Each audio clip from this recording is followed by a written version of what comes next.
우리들의 인생을 살다 보면 어떤 분의 말씀처럼 만남과 헤어짐이 연속된다는 것을 알 수가 있겠습니다. 만났다 헤어지고 또 만났다 헤어지면서 살다 보면 세상이 다 흘러가는 것이죠. 근데 일반적으로 말하면 만남은 즐거운 것이고 헤어짐, 이별은 섭섭한 것이다, 이렇게들 말씀하죠. 근데 그 중에서도 특별히 어려운 것이 이별하는 것이라고 생각이 됩니다. 그런데 여러분, 정이 깊지 않으면 그저 이렇게 스쳐 지나가듯이 별로 마음에 부담 없이 얼마든지 헤어질 수 있지만, 그 정이 가슴 밑바닥까지 깊이 든 경우에 이별하는 것은 이 세상에서 가장 슬픈 일이 될 수도 있습니다. 가끔씩 다른 교회 집회를 인도하러 갈 때가 있는데요, 생전 처음 보는 교우님들이고 그분들도 저를 처음 보겠죠, 그죠? 그러면 한 2, 3일 정도 같이 말씀을 나누면 저도 그 교회가 어떤 교회인지 조금 이렇게 익숙해집니다. 아, 이 교회는 분위기가 이렇구나, 교인들은 이러저러 하시구나, 또 교우들께서도 저를 조금 이제 알아가기 시작하겠죠. 근데 만난 지 바로 또 헤어지는 일이 이제 집회 마지막 시간에 이루어집니다. 그럼 담임 목사님께서 저 강사에게 박수 한번 쳐주자 그러기도 하고, 어떤 교회는요, 교인들이 다 같이 일어나가지고 이렇게 손을 내밀고 축복송을 불러주는 교회도 있습니다. 근데 어떤 교회 얼마 전에 담임 목사님 안 계신 교회 갔더니 담임 목사님이 안 계셔서 그런지 박수 쳐주자는 말도 안 해, 축복송도 안 불러줘.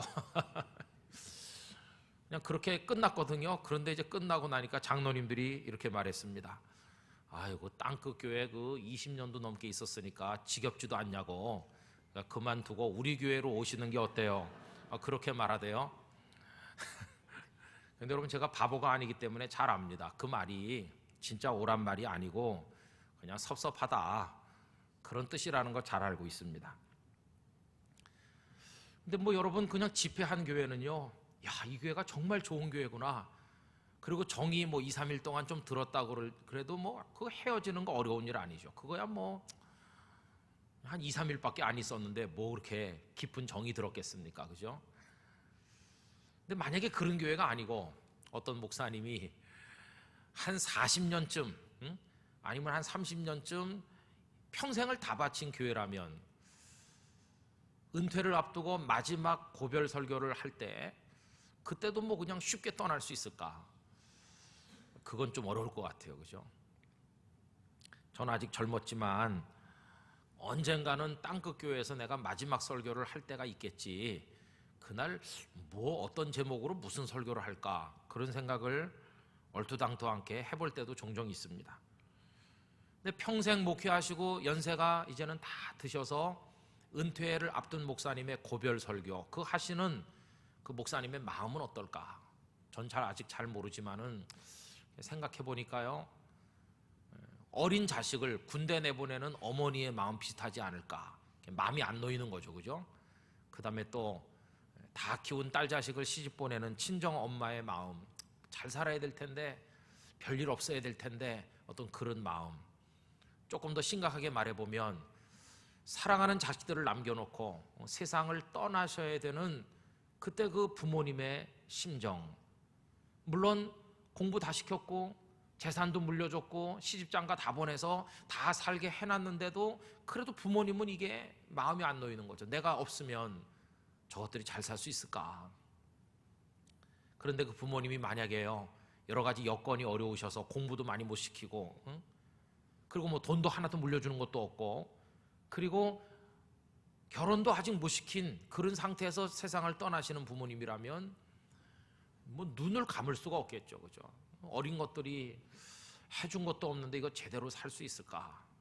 그게 아마 그 안타까운 부모님의 마지막 심정일 텐데, 아마 헤어지는 마당에 그런 마음들이 언젠가 우리에게도 들지 않겠나, 그런 생각이 듭니다. 발걸음이 안 떨어지고 눈을 못 감고 거기 미련이 남고 아쉽고 그런데 어쩔 수 없이 떠나야 되는 상황, 그런 상황이죠. 여러분, 오늘 읽은 성경 말씀은 우리 성경 말씀 전체를 통해서 참 가슴 속에 이별이 섭섭한 거다 하는 걸 느끼게 만들어주는 말씀인데요, 사도 바울과 에베소 교회 장로님들이 만나셔서 석별의 정을 나누는 그 모습을 보여주고 있습니다. 오늘 본문 전체에 헤어지는 섭섭함이 아주 진하게 흘러내려가고 있는데요.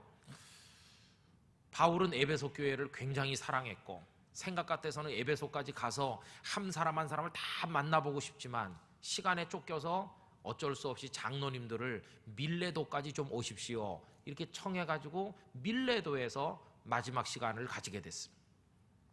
그리고 이제 헤어지는데 얼마나 섭섭한지 여러분 25절 말씀에 바울 사도가 이렇게 얘기합니다. 이제 다신 못 만난다 그렇게 말하죠. 보라 내가 여러분 중에 왕래하며 하나님의 나라를 전파하였으나 이제는 여러분이 다 내 얼굴을 다시 보지 못할 줄 아노라. 이게 마지막입니다. 이제 헤어지면 이 세상에서는 다시 못 만나요. 여러분 이때 상황 우리가 좀 알 필요가 있는데요. 바울 사도는 예수님의 12제자 중에 속했던 분은 아니죠. 핍박자로 살다가 나중에 예수님을 믿은 분이신데 그러나 그 제자들을 통해서 예수님께서 승천하시기 직전에 남긴 그 땅끝 이야기를 들었을 것입니다. 오직 성령이 너에게 임하시면 너희가 권능을 받고 예루살렘과 온 유대와 사마리아와 땅끝까지 이르러 내 증인이 되리라 이렇게 말씀하셨다는 거 전해 듣고 이 바울의 가슴 속에 나도 땅끝까지 가서 복음을 전해야 되겠다 이 땅끝 사명이 막 불길같이 타오르는 그래서 마음속에 계획이 있습니다. 이제 내가 땅끝에 그 당시 땅끝은 서바나 오늘의 스페인인데요. 땅끝까지 가야 되겠다. 근데 그 전에 처리할 일이 하나 있어요. 그 전에 처리할 일은 뭐냐 하면 예루살렘에 워낙 기근이 많이 들고 경제적으로 어렵다는 소문이 퍼져가지고 마게도냐와 아가야에 사는 성도들이 헌금을 모았거든요. 구제 헌금이죠. 이거를 이제 걷어가지고 바울이 예루살렘에 가서 그 헌금을 가난한 성도들에게 나눠줘야 될 일이 있었다는 겁니다. 이제 예루살렘에 가서 그거 나눠주고 그 끝나면 로마를 한번 들러가지고 그 다음에 서바나까지 가야지. 이게 바울 사도의 가슴 속에 있는 계획이었습니다. 여러분 그런데 문제가 하나 있어요. 그 문제가 뭐냐 하면 예루살렘에 가는 그 길이 무슨 일이 일어날는지 모르는 험난한 길이라는 겁니다. 이 바울 사도가 소아시아, 마게도냐, 아가야 전 지역에 다니면서 예수님을 메시아라고 선포한다는 소식이 벌써 예루살렘에까지 다 전해졌습니다. 예루살렘의 성전을 중심으로 한 그 종교 지도자들이 이를 갈고 바울이 오기만을 기다리는 거죠. 한때는 자기들의 동료로서 예수 믿는 사람들을 핍박하는데 앞장섰던 그 사람이 이제는 예수님의 사람이 돼가지고 예수님을 메시아라고 설교하고 다닌다는 소리를 듣고는 이를 갈면서 반드시 죽이겠다 이렇게 생각하고 있고 그 살벌한 분위기가 여러 경로를 통해서 바울에게 다 전달된 것이죠. 그러니까 바울은 어떻게 보면 죽음의 구덩이가 기다리고 있는데 그쪽으로 지금 가고 계신 중이거든요.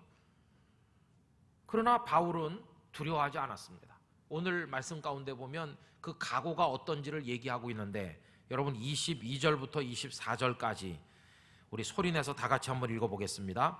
보라 이제 나는 성령에 매여 예루살렘으로 가는데 거기서 무슨 일을 당할는지 알지 못하노라. 오직 성령이 각성에서 내게 증언하여 결박과 환난이 나를 기다린다 하시나 내가 달려갈 길과 주 예수께 받은 사명 곧 하나님의 은혜의 복음을 증언하는 일을 마치려 하면은 나의 생명조차 조금도 귀한 것으로 여기지 아니하노라. 아멘. 무슨 일을 만날는지 모르지만 나 각오가 돼 있다. 생명조차 아끼지 않고 복음을 위해 바칠 각오가 돼 있다. 참 바울의 신앙이 대단하죠. 그러니까 바울 사도는요, 내가 지금 죽으러 가는 길이나 마찬가지니까 여기 에베소 교회 장로님들 오늘 보는 게 이게 끝이다. 다시는 이 세상에서 못 만날 거다. 이런 말씀을 하는 거죠. 실제로 나중에 보면 바울은 예루살렘에 가셔서 체포됐습니다. 그리고는 죄수의 신분이 되셔서 가이사라로 호송돼 가지고 거기서 무려 2년 동안을 갇혀 계시다가 그 후에 역시 죄수의 신분으로 배를 통해서 로마까지 호송돼서 가셨거든요.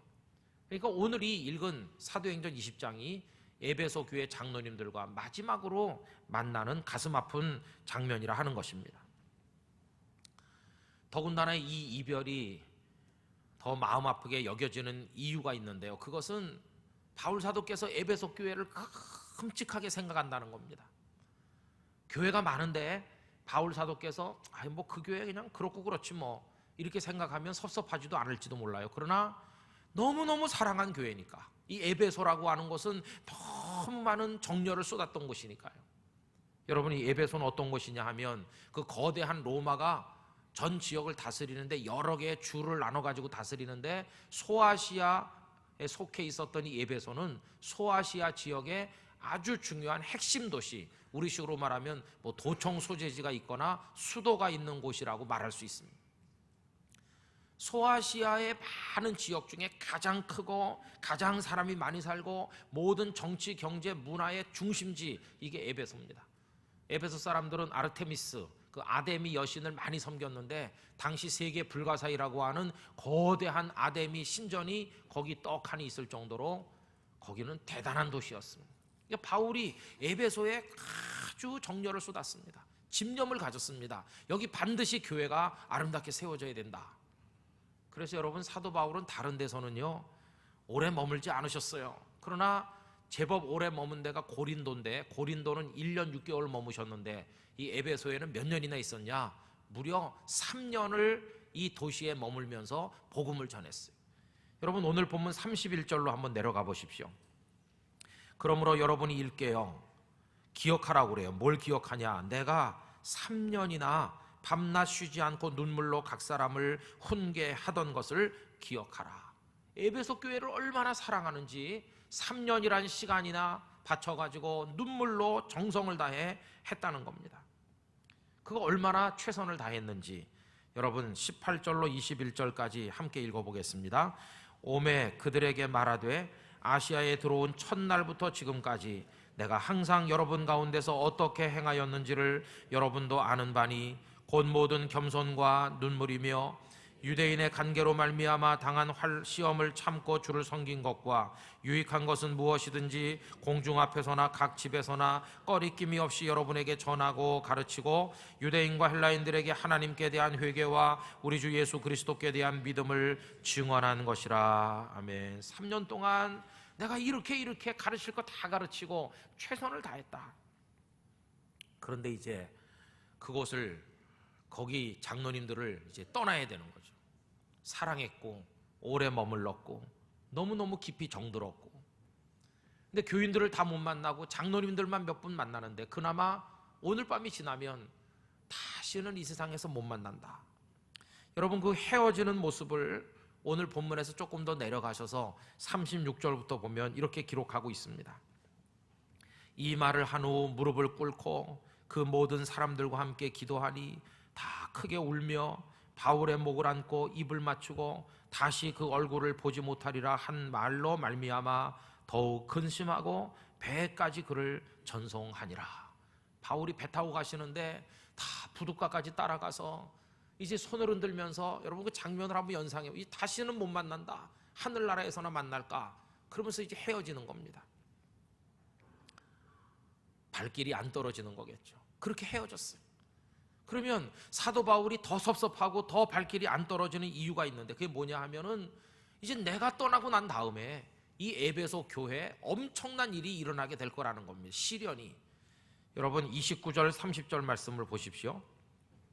내가 떠난 후에 사나운 이리가 여러분에게 들어와서 그 양떼를 아끼지 아니하며 또한 여러분 중에서도 제자들을 끌어 자기를 따르게 하려고 어그러진 말을 하는 사람들이 일어날 줄을 내가 아노라.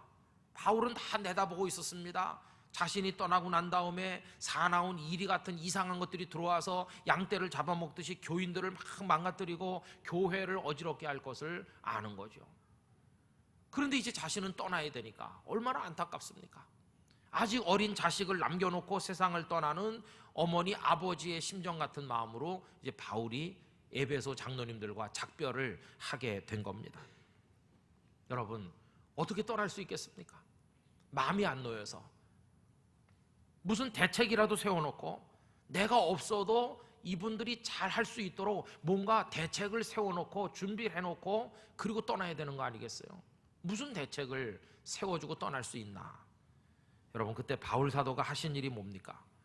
그게 바로 오늘 우리가 이 말씀에서 생각하고자 하는 핵심인데요. 바울은 무슨 대책을 세웠나? 32절 마지막 절로 내려가셔서 다 같이 읽어보겠습니다.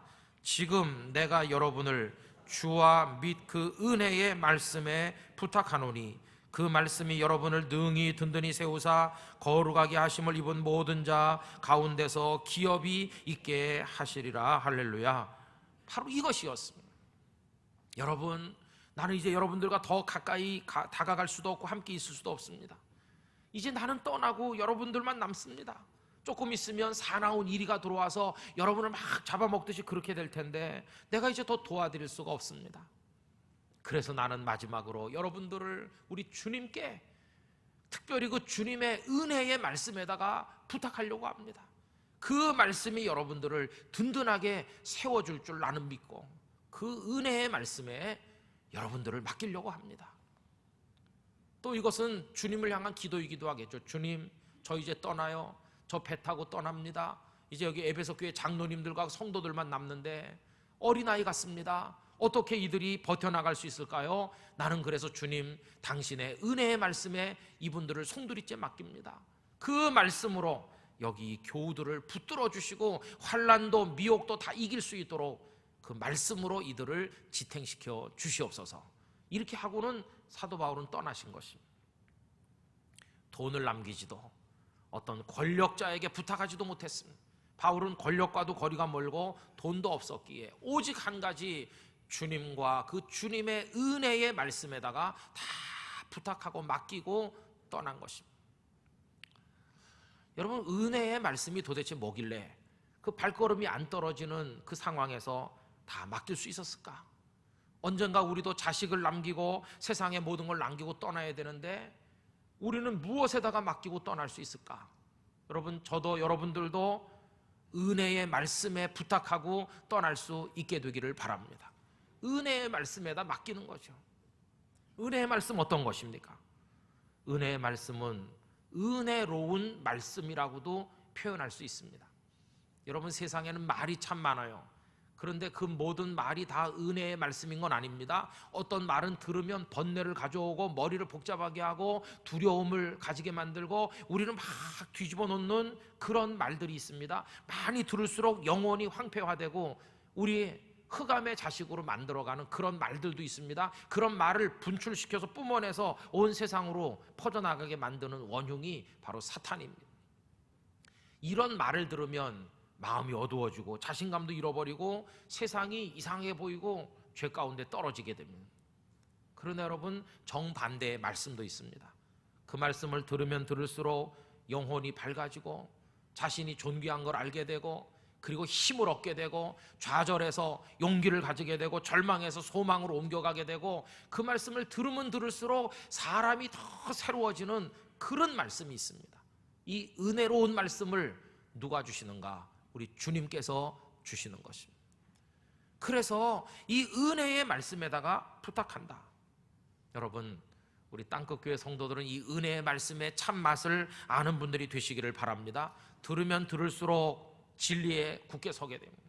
들으면 들을수록 그 말씀이 더 달게 여겨집니다. 그 말씀이 길이 되고 목적지가 되고 그 말씀이 무엇을 어떻게 하면서 살아야 되는지 우리에게 모든 것을 가르쳐 줍니다. 막 갈등하던 마음에 평화가 오고, 그리고 부정적으로 생각하던 사람이 세상을 밝게 보고 긍정적인 믿음을 가지게 됩니다. 이 세상이 전부인 줄 알던 사람이 영원한 하나님의 나라를 바라보는 눈이 확 열리게 됩니다. 확실한 세계관, 뚜렷한 신앙의 인생관을 가지고 흔들리지 않고 살아갈 수 있게 된다는 것입니다. 그러면서 자신의 삶이 거저 한 번 왔다 가는 삶이 아니라 존귀한 삶이고 사명자의 삶이어야 되고 어떤 열매를 맺어야 되는지 그 타당함과 근거와 그 모든 방식을 깨닫게 만들어줍니다. 이게 그 은혜로운 말씀 안에 다 들어있다는 것입니다.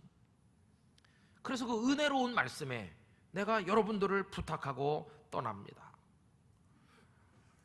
또 이 은혜의 말씀이란 표현은요, 이렇게도 바꿔서 설명할 수 있습니다. 그 안에 은혜가 꽉 차 있는 그런 말씀.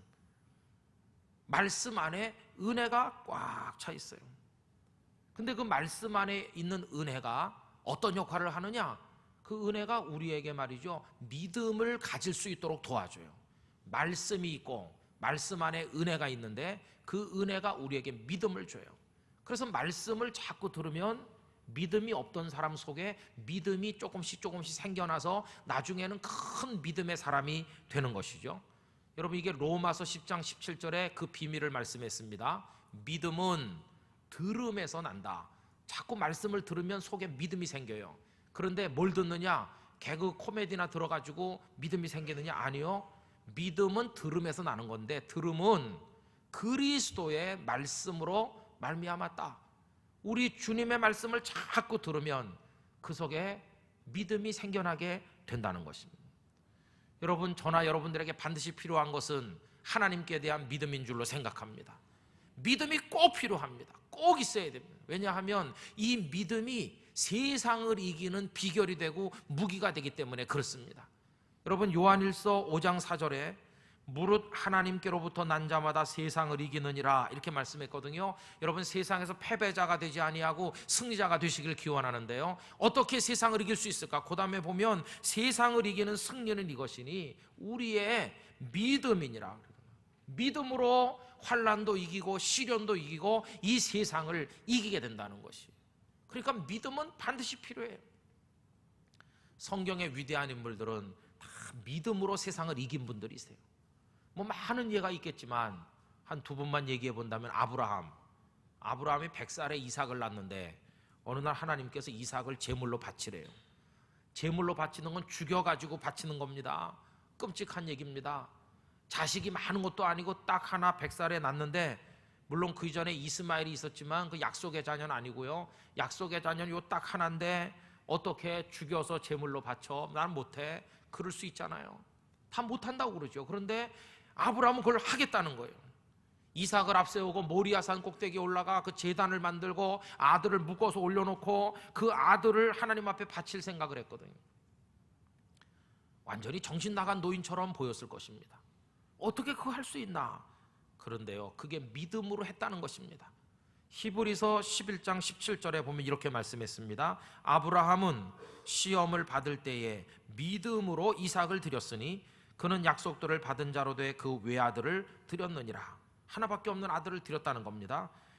어떻게 드릴 수 있냐? 하나님의 말씀 때문에 그렇다는 겁니다. 그에게 하나님께서 이미 말씀하시기를 네 자손이라 칭할 자는 이삭으로 말미암음이라. 이삭을 통해 후손이 퍼져나갈 거다. 이렇게 하나님께서 말씀하셨으니 그 말씀을 믿었다는 것입니다. 하나님, 요 아들 이삭을 통해 내 자손이 하늘의 별처럼 바닷가의 모래알처럼 많아질 거라고 하셨는데 이삭이 만약에 죽어 없어지면 후손이 어디 있습니까? 그런데 하나님은 그렇게 말씀했으니 그 말씀이 반드시 이루어질 줄로 나는 믿습니다. 그러니 이삭은 죽지 않을 겁니다. 설령 죽었다 할지라도 하나님이 다시 살려내실 줄로 나는 믿습니다. 그리고 그 다음에 계속 읽어보면요, 아브라함이 하나님이 능히 이삭을 설령 죽는다 할지라도 죽은 자 가운데서 다시 살리실 줄로 생각했다. 이게 아브라함의 믿음이었기에, 그런 믿음이 있었기 때문에 그 시험을 통과할 수 있었다는 겁니다. 정말 대단한 믿음이죠. 여러분, 또 한 번 예를 들면 우리 잘 아는 다니엘을 얘기할 수 있습니다. 어느 날 왕 다리오가 갑자기 정신이 어떻게 됐는지 자기가 신인 걸로 착각을 하고 신하들의 간교한 꼬임에 넘어가서 명령을 하나 반포했죠. 앞으로 한 달 동안은 그 어떤 대상에게도 기도하면 안 된다. 내가 신이니까 나한테 기도해라. 다리오 신이요, 이렇게 기도해라. 만약에 그렇게 하지 않으면 사자들이 우글거리는 사자굴에 집어던지겠다. 다니엘이 어떻게 했습니까? 그런 황당무계한 법이 공표된 걸 뻔히 알지만 그는 여호와 하나님을 향하여 창문을 열고 하루에 3번 전과 동일하게 감사하면서 기도해요. 고발당해서 끌려갔습니다. 사자굴에 집어 던져졌습니다. 근데 그 상황에서 다니엘은 어떻게 사자굴에 들어갈 줄 알면서도 기도를 계속할 수 있었을까? 그 속에 믿음이 있었기 때문에. 믿음. 어떤 믿음? 사자굴에서도 나를 지켜주실 줄 믿습니다. 그래서 히브리서 11장 33절, 사자들의 입을 막기도 하며 믿음으로 사자들의 입을 막기도 했다는 거예요. 하나님께서 그렇게 하실 줄 다니엘은 믿었다. 여러분, 성경의 인물들은 다 세상을 이기는데, 시험을 이기는데 어떻게 이기냐? 믿음으로 이겼다는 것입니다. 믿음. 여러분들의 속에, 제 속에 이런 강한 믿음 있게 되기를 축복합니다. 근데 문제는 이 믿음이 어디서 오느냐? 이 믿음이, 아까 말씀드렸죠, 믿음은 어디서 온다고요? 말씀을 들을 때 온다고요. 뭘 듣는다고요? 그리스도의 말씀을 듣는다고요. 그럼 어떻게 말씀을 듣다 보면 믿음이 생기냐? 말씀 안에 뭐가 있기 때문이죠? 우리 속에 믿음이 생겨나도록 도우시는 은혜가 그 말씀 속에 들어있기 때문에 그렇다, 그 말입니다. 여러분, 그래서요, 은혜 받기를 원하신다면 여기저기 쫓아다닐 필요 없어요. 왜냐하면 말씀만 받으시면 그 말씀 속에 이미 은혜가 다 들어있습니다. 말씀만 받으면 되는 것이, 말씀이 지금 성경이란 이름으로 여러분 손에 다 있잖아요, 그죠? 이 말씀을 받으면 그 속에 은혜가 있고 그 은혜가 여러분들에게 믿음을 가져다 줄 것입니다. 예배 시간에 오셔서 목사가 하는 설교 부족하지만 잘 이렇게 들으면요, 그 속에 은혜가 들어있고 그 은혜가 우리 안에 믿음을 일으켜 줄 줄로 믿습니다. 어떻게 말씀 속에 이런 은혜가 들어있을까? 이미 다 말씀드렸습니다. 요한복음 1장 1절 지난번에 말씀드린 태초에 말씀이 계셨다. 이 말씀이 누구십니까? 바로 예수님이시라고 그랬죠. 근데 그 말씀이신 예수님이 사람이 되어 이 땅에 탄생하셨다. 말씀이 육신이 되어 우리 가운데 거하심에 우리가 그의 영광을 보니 아버지의 외아들 독생자의 영광이신데, 그 다음에 보면 그 속에 은혜와 진리가 충만하다. 여러분, 예수님이 말씀이세요. 근데 예수님 안에 은혜가 충만해요. 그러니까 당연히 말씀 안에 은혜가 충만한 것이. 그래서 여러분, 예수님 안에 생명의 은혜가 있는 것처럼 말씀 안에 생명의 은혜가 있어요. 예수님은 말씀의 형태로 우리들에게도 오셨습니다. 그러니까 말씀에다가 부탁한다, 이렇게 바울 사도께서 생각을 하게 된 것입니다. 여러분들의 자녀들을 하나님의 말씀에 부탁하시기 바랍니다. 우리 자신도 주님의 말씀에 부탁하게 되길 원합니다. 우리 교회도 말씀에 부탁하는 겁니다. 그러면 우리 교회를 세워나갈 은혜의 말씀 우리에게 주어질 것이고, 우리 자식들이, 우리 자신이 평생 붙들고 나가고 힘을 얻게 만들고 능력이 되는 말씀을 발견하게 될 줄로 믿습니다. 나중에 에베소 교회 어떻게 됐나요? 사나운 이리가 와서 양떼를 잡아먹듯이 잡아먹고 그런다고 그랬죠. 실제로 바울이 떠난 다음에 교회가 막 어지러워지고 환란이 오고 핍박이 오고 이단 사이비가 와서 막 뒤집어 놓고 어려운 일이 많았지만, 그럼 에베소 교회는 문 닫았느냐? 아니요. 든든하게 서서 요한계시록 2장 3장에 보면 소아시아 7개 교회가 나오는데 그 중에 어머니 교회처럼 기둥 같은 역할을 에베소 교회가 잘 해내고 있었던 걸 우리가 보거든요. 어떻게 그럴 수 있나?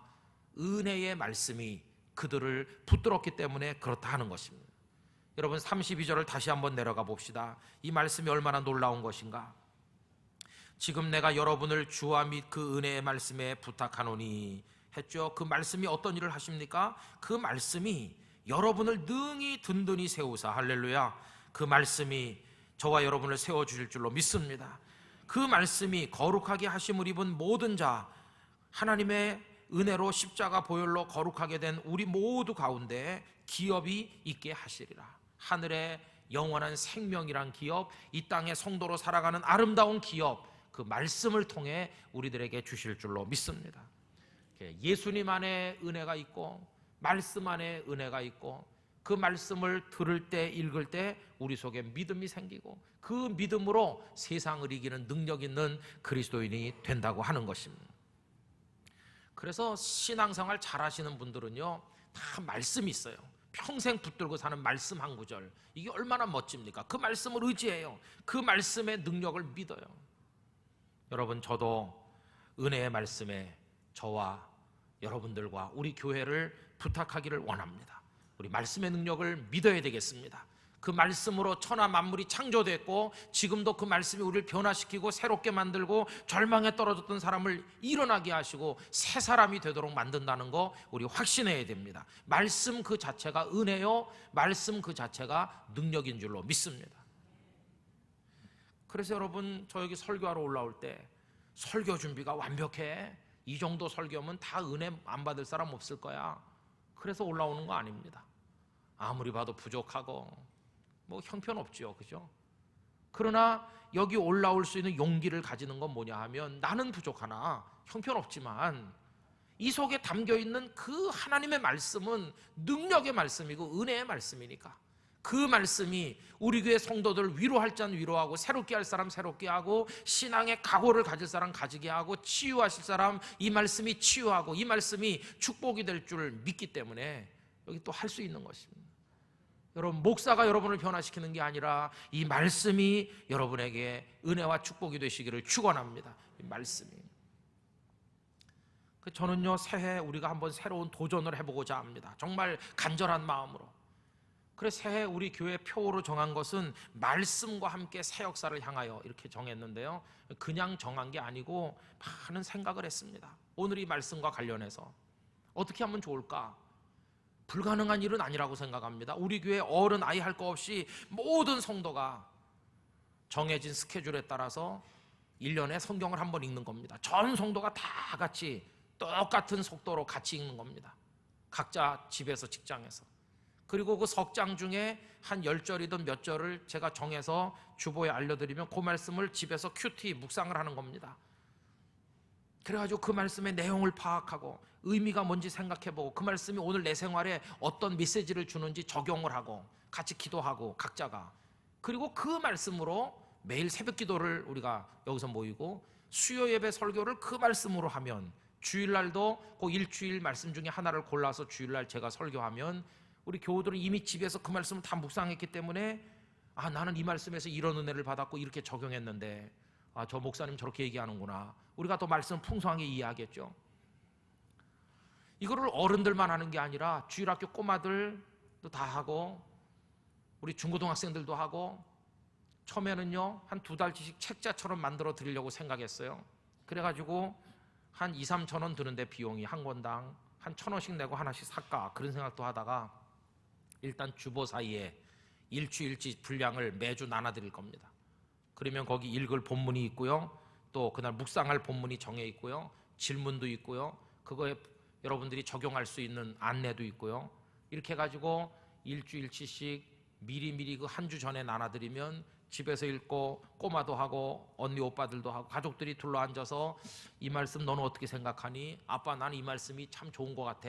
이렇게 하면서 가족들이 같이 축복하며 기도하고, 주일날 오면 그 말씀으로 또 목사가 설교하고, 이렇게 해서 몇 년 하면, 몇 년 우리가 그렇게 할 수 있다면 우리 교회 성도들의 신앙이 말씀에 뿌리를 내린 책에 있는 신앙으로 성숙해 갈 것이라고 확신합니다. 쉽진 않은 일인 것 같아요. 너무너무 어려운 영적인 작업이 될 것이고, 그러나 한번 해볼 가치가 있어요. 여러분들이 한번 힘을 다해서 해주시기를 바랍니다. 저도 미리미리 말씀을 묵상하고 준비하고 해서 한 주 전에 여러분들에게 그 자료를 나눠드리도록 하겠습니다. 그리고 빠짐없이, 하여튼 글자를 읽을 수 있는 사람은 누구나 다, 모두가 다 같이 온 성도가 하나님의 은혜의 말씀에 나를 맡기고, 인생을 맡기고, 교회를 맡기고, 가정과 모든 걸 부탁하는 심정을 가지고 그렇게 한번 해보게 되기를 원하는 것입니다. 그래서 한번 이제 그냥 허공을 잡는 신앙이 아니라 말씀을 딱 붙들고 우리 든든하게 서서 하나님의 뜻을 이루어갈 수 있기를 간절히 기원합니다. 그 말씀 안에 승리하시기를 주님의 이름으로 축원합니다. 다 같이 기도하겠습니다. 하나님 아버지, 하나님 말씀을 가까이 하지 못하고 쓸데없는 세상의 것들 알아봤자 도움도 안 되고 우리 머리만 복잡한 것들로 우리를 채웠던 거 용서해 주시고, 이제는 진리의 말씀에 서서 온 교회가 말씀과 함께 새 역사를 향해 나가게 하여 달라고 다 같이 통성으로 기도하겠습니다. 할렐루야. 거룩하신 나의 아버지 하나님, 은혜의 말씀에 부탁하기를 원합니다. 말씀에 서기를 원합니다. 그 말씀 안에서 생명을 얻고, 그 말씀 안에 있는 은혜를 얻고, 그 말씀이 우리에게 믿음을 주고, 그 믿음이 세상을 이기게 하는 능력이 될 줄로 믿습니다. 우리 땅끝교회 성도들이 이 말씀과 함께 새 역사를 열어나가고 가정을 세우고 자신의 삶을 살아갈 수 있도록 아버지 하나님 축복하여 주시옵소서. 말씀으로 저희들을 붙들어 주옵소서. 거룩하신 아버지 하나님, 우리 땅끝교회 저희 모두가 하나님의 말씀 위에 서서 말씀에 우리를 부탁하며 살아가게 하여 주옵소서. 풍성한 양식을 말씀을 통해 저희들에게 먹이어 주옵소서. 예수님의 이름으로 기도하옵나이다. 아멘.